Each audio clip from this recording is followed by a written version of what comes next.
Good morning, नमस्कार दोस्तों। हम देखने वाले हैं 1 अक्टूबर 2020 से जितने भी इंपॉर्टेंट करंट अफेयर के प्रश्न बन सकते हैं उन सबको। इसीलिए इस वीडियो को आप शुरू से लेकर लास्ट तक देखिए क्योंकि सारे सारे प्रश्न बहुत ज़्यादा इंपॉर्टेंट है। अगर आपको इस वीडियो का PDF चाहिए तो हमारे टेलीग्राम ग्रुप को ज्वाइन कर लीजिएगा, जिसका लिंक इस वीडियो के डिस्क्रिप्शन में मिल जाएगा। आप वहाँ से जाकर के दोस्तों हमारा टेलीग्राम का ग्रुप ज्वाइन कर सकते हैं और PDF डाउनलोड कर सकते हैं। ओके, तो चलिए ज़्यादा समय लेते हुए चालू करते हैं आज की वीडियो का पहला प्रश्न।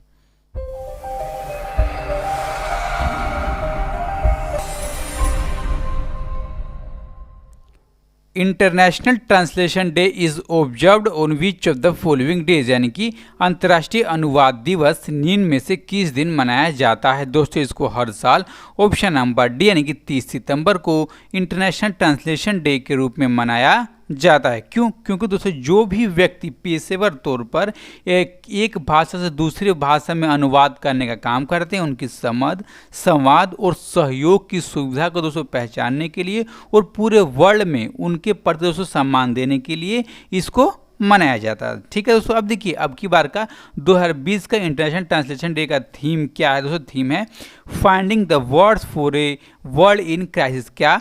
Findings the words for a worlds in crisis अब की बार का इस दिवस का थीम है दोस्तों। ठीक है, अब देखिए आपको एक प्रश्न और बन जाता है कि जो ये दिवस है किसके जन्मदिन के अवसर पर मनाया जाता है दोस्तों। अब देखिए एक व्यक्ति हैं जिन्होंने बाइबल का अनुवाद किया दोस्तों, और बाइबल का अनुवाद करने वाले व्यक्ति का क्या नाम है? तो सेंट जोरम। दोस्तों सेंट जोरम के जन्मदिन के अवसर पर ही इस दिवस को मनाया जाता रहा है। ठीक है, अब देखेंगे अगला प्रश्न 2 नंबर के लिए।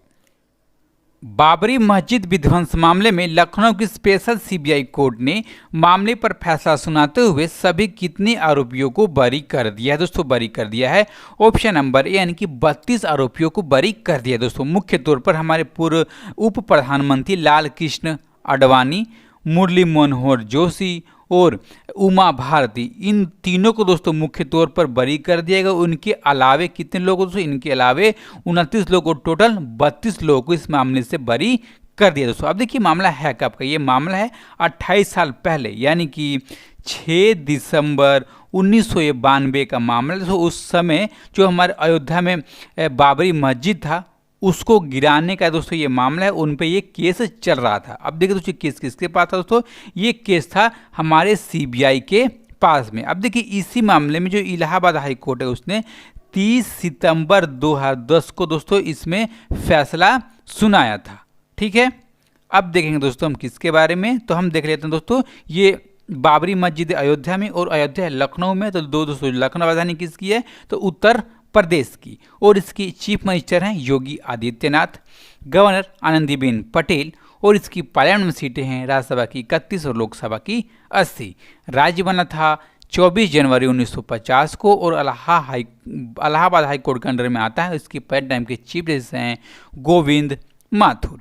इसका राजकीय पशु है बारहसिंघा, पक्षी सारस, पेड़ अशोक, फूल पलाश, डांस कथक और खेल फील्ड हॉकी दोस्तों। अब देखिए प्रश्न सारा का दोस्तों आप सही से याद कर लीजिए क्योंकि पेपर में पूछे जाने वाला है। Okay, which Bollywood megastar has been chosen by the Reserve Bank of India for its customer awareness campaign, यानी कि भारतीय रिजर्व बैंक ने ग्राहक जागरूकता अभियान के लिए बॉलीवुड के किस मेगा स्टार को चुना है दोस्तों? चुना है किसको? तो ऑप्शन नंबर ए यानी कि अमिताभ बच्चन को। अब देखिए दोस्तों जो ग्राहक जागरूकता अभियान है इसका मेन मकसद क्या है? मेन मकसद ये है कि दोस्तों किसी भी ग्राहक का किसी भी बैंक में अगर अकाउंट है दोस्तों तो उसके अकाउंट से किसी भी प्रकार का धोखाधड़ी ना हो सके, उनके अकाउंट से दोस्तों पैसे ना कट सके उनकी मर्जी के बावजूद। ठीक है दोस्तों, और इनसे इनको बचाने के लिए दोस्तों इनको जागरूकता फैलाने के लिए लोगों के बीच में अमिताभ बच्चन को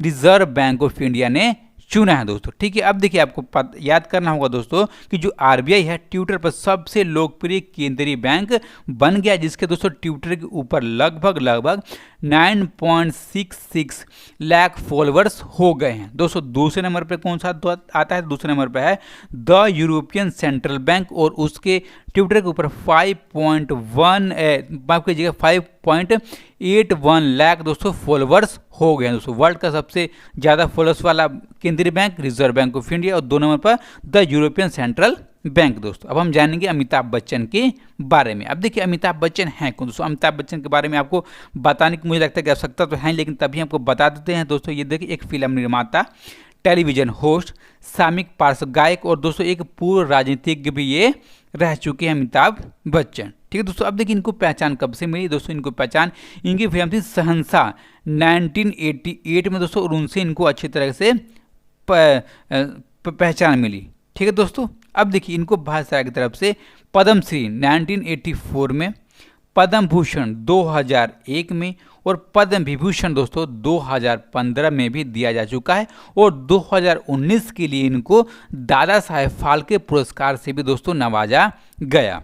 ओके। अब हम देखेंगे दोस्तों किसके बारे में, तो रिजर्व बैंक ऑफ इंडिया के बारे में। इसकी स्थापना हुई थी 1 अप्रैल 1935 को। हेडक्वार्टर है मुंबई में, और इसके प्रेजेंट टाइम के गवर्नर है शक्तिकांत दास। ठीक है दोस्तों। अब देखिए आज़ाद भारत के इसके गवर्नर कौन से रहे हैं दोस्तों, तो रामाराव। और जब इसकी स्थापना हुई थी 1935 में दोस्तों, यानी कि अंग्रेज गवर्नर पहले कौन से रहे थे, तो ओब्रेन स्मिथ। ओके। अब हम देखते हैं दोस्तों अगला 4 नंबर के लिए प्रश्न। भारतीय फिल्म इंडस्ट्री के किस डायरेक्टर को फिल्म एवं television institute of India society के अध्यक्ष और FTII गवर्निंग काउंसिल के चेयरमैन के तौर पर नियुक्त किया गया है दोस्तों, नियुक्त किया गया है।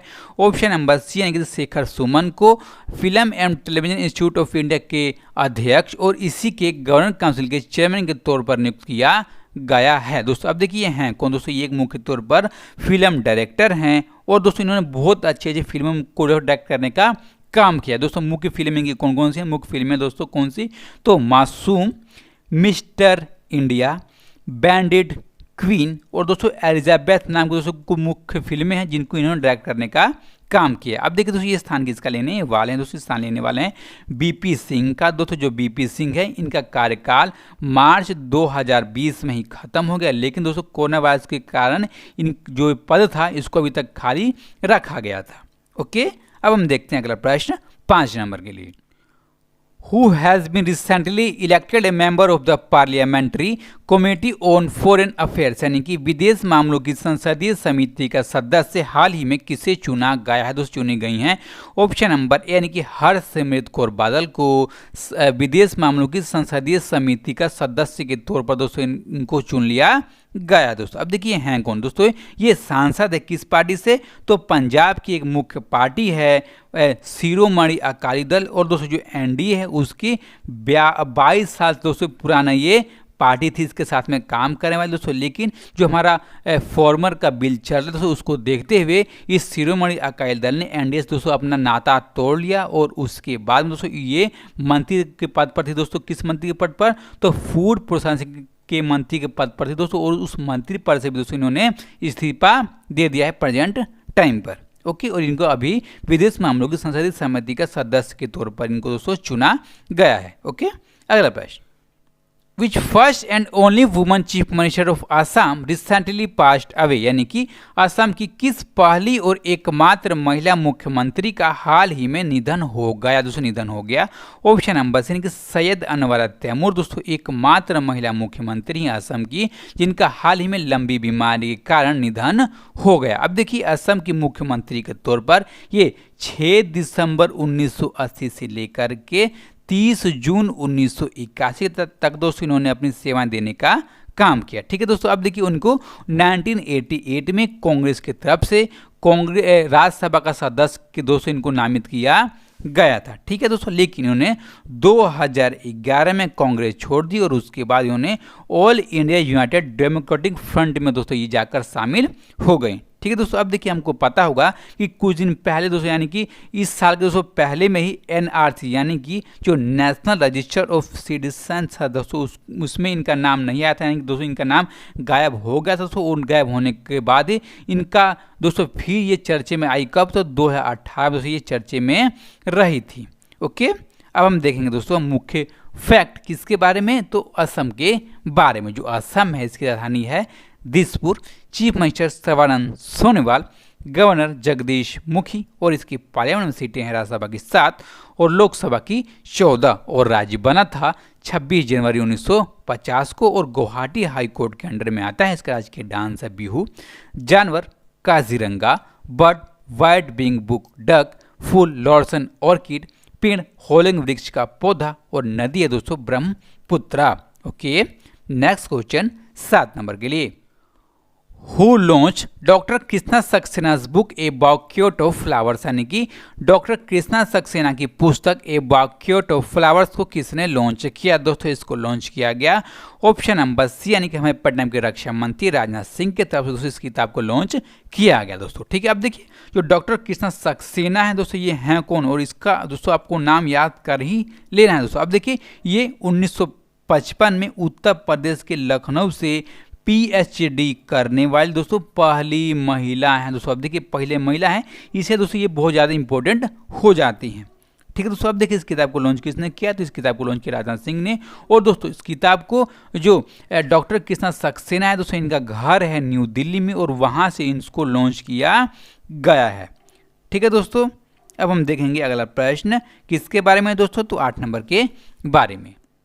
विच union ministers launch the ICMR vaccine web portal, यानी कि ICMR का वैक्सीन वेब पोर्टल किस केंद्रीय मंत्री ने लॉन्च किया? दोस्तों केंद्रीय मंत्री का नाम है ऑप्शन नंबर डी, यानी कि स्वास्थ्य मंत्री हर्षवर्धन सिंह ने दोस्तों वैक्सीन वेब पोर्टल को लॉन्च करने का काम किया। ठीक है, अब देखिए इस वेब पोर्टल में दोस्तों जितनी भी वैक्सीन कोविड-19 से संबंधित बन रही है, भारत हो चाहे दोस्तों किसी भी वर्ल्ड के देश में यानी कि विदेश में बन रही हो, उसकी पूरी की पूरी जानकारी इस वेब पोर्टल पर मिलने वाली है दोस्तों। ठीक है, अब देखिए कब इसको लॉन्च की जाएगी, किस स्टेज में उसका टेस्टिंग चल रही, सारी दोस्तों जानकारी इस पर मिलने वाली है। अब देखिए इसी के अलावा दोस्तों कोविड-19 से जुड़े हुए जितने भी दोस्तों जो रोज भारत में केस आ रहे हैं उसके बारे में, अस्पताल में कितने मरीज भर्ती हो गए, उनकी क्या क्या जांच की गई, उपचार में क्या क्या किया गया दोस्तों, और उससे संबंधित जितने भी डाटा होगा इस वेब पोर्टल पर मिलने वाला है। अब देखिए इसके अलावा ICMR की एक मोबाइल स्ट्रोक यूनिट है, उसको भी दोस्तों लॉन्च करने का काम किया गया। अब देखिए जो मोबाइल स्ट्रोक यूनिट है दोस्तों, इसमें है क्या दोस्तों, इसमें है कि जो मरीज होंगे उनको जो हृदय रोग होता है, जिसमें जो हाई ब्लड प्रेशर हो जाता है, तो उसमें सही समय पर उनका क्या उपचार किया जाए दोस्तों, इसमें अच्छी सुविधा दी गई है। ठीक है दोस्तों, अब देखिए दोनों के यानी कि वैक्सीन वेब पोर्टल और मोबाइल स्ट्रोक यूनिट दोनों को लॉन्च किया किसने? तो हमारे प्रधान स्वास्थ्य मंत्री डॉक्टर हर्षवर्धन सिंह ने। ठीक है, हम देखते हैं अगला प्रश्न 9 नंबर के लिए। Who started the new brand campaign contactless connection, यानी कि नया ब्रांड अभियान संपर्क रहित कनेक्शन किसने शुरू किया? दोस्तों ये अभियान शुरू किया है ऑप्शन नंबर बी, यानी कि SBI कार्ड ने दोस्तों संपर्क रहित कनेक्शन को शुरू किया है दोस्तों। अब देखिए इसकी आवश्यकता क्यों है? इसकी आवश्यकता इसीलिए दोस्तों हम जान रहे हैं कि कोविड-19 के संक्रमण दोस्तों अभी प्रेजेंट टाइम पर है, तो दोस्तों ये जो बीमारी है ये छूने से फैल रही है दोस्तों। अब देखिए छूने से बचने के लिए दोस्तों, किसी के कांटेक्ट में आने से बचने के लिए इस सुविधा को चालू किया किसने? तो SBI कार्ड ने। अब देखिए तो जो SBI कार्ड है इसके माध्यम से दोस्तों जो व्यक्ति होगा दोस्तों अपने जो स्मार्टफोन हो गया उसमें दोस्तों जो QR कोड होता है उसको स्कैन करवा करके दोस्तों कहीं भी पेमेंट करवा सकता है बहुत आसान तरीके से दोस्तों। अब देखिए इसके पड़ते ही लोगों के बीच में जागरूकता पैदा करने के लिए दोस्तों इस SBI कार्ड ने इस संपर्क रहित कनेक्शन दोस्तों जो ब्रांड अभियान है इसको चालू करने का काम किया है दोस्तों। ठीक है, अब देखिए जो SBI कार्ड है इसके पेन टाइम के CEO कौन है? तो CEO हैं अश्वनी कुमार तिवारी। इसका स्थापना हुआ था अक्टूबर 1998 में। और दोस्तों जो SBI कार्ड है इसका मुख्यालय कहाँ पर? तो गुरुग्राम हरियाणा में इसका मुख्यालय है। ओके, अब हम देखते हैं 10 नंबर के लिए प्रश्न। Who appointed the Khadi and Village Industries Commission as its adviser, यानी कि खादी और ग्राम उद्योग आयोग ने अपना परामर्शक किसे नियुक्त किया है? दोस्तों नियुक्त किए गए हैं ऑप्शन नंबर ए, यानी कि सुनील सेठी खादी और ग्रामोद्योग आयोग के दोस्तों प्रेजेंट टाइम पर एडवाइजर यानी कि परामर्शक के तौर पर दोस्तों नियुक्त किया गया है। अब देखिए किसके जगह पर दोस्तों, अब देखिए इससे पहले एक फैशन डिजाइनर थे जिनका नाम था रितु बेरी और दोस्तों उनके जगह पर सुनील सेठी को खादी और ग्रामोद्योग आयोग का परामर्शक नियुक्त किया गया दोस्तों। कितने सालों के लिए? तो मात्र 1 वर्ष के लिए दोस्तों इनकी नियुक्ति कर दी गई है। ठीक है दोस्तों, अब देखिए जो खादी और ग्रामोद्योग आयोग है इसके परिणाम के अध्यक्ष हैं विनय कुमार सक्सेना, और दोस्तों इनका हाल ही में नियुक्ति करी गई है, इसलिए हमारे परीक्षा दृष्टिकोण से बहुत ज़्यादा इंपॉर्टेंट ये हो जाते हैं। इसे दोस्तों आप इनको सही से याद कर लीजिएगा, ठीक है। अब हम देखेंगे जो हमने पिछले वीडियो में प्रश्न पूछा, दोस्तों हमने पूछा था कि मदर टेरेसा की जयंती निम्न में से किस दिन मनाया जाता है। दोस्तों किस दिन मनाया जाता है, और इसका आपने सही जवाब दिया है, ठीक है। अब देखिए इस प्रश्न का सही जवाब किसने दिया दोस्तों, तो सही जवाब दिया है विजय कुमार, कुणाल कुमार सिंह, बुल्ती घोष, शक्ति कुशवाहा, भोलाशंकर बिस्वाल, सर्वेश काजी, छोटू आर्यन, अमन कुमार, श्रीमांता बाग, निखिल मदेशिया, वाल्मीकि कुमार और दोस्तों अखिलेश क्रिएशन। ओके, अब हम देखेंगे आज का प्रश्न, और आज के प्रश्न के बारे में दोस्तों आपको जितना भी मालूम होगा सारा का सारा दोस्तों आप कमेंट बॉक्स में लिख दीजिएगा। अगर आप लिख देंगे तो आपको सही से याद हो जाएगा। ओके, और जो भी दोस्त इस चैनल पर नए हो दोस्तों चैनल को सब्सक्राइब कर लें और बेल बटन दबाना बिल्कुल भी ना भूलें, ठीक है दोस्तों। अब देखिए आपसे अनुरोध है दोस्तों हाथ जोड़कर कि इस वीडियो को ज़्यादा से ज़्यादा लोगों तक पहुँचाएंगे दोस्तों, आप शेयर से कर दीजिए। केवल 5 लोगों को दोस्तों आपको शेयर करना है। ओके, और अपना ख्याल रखिए। नमस्कार, धन्यवाद।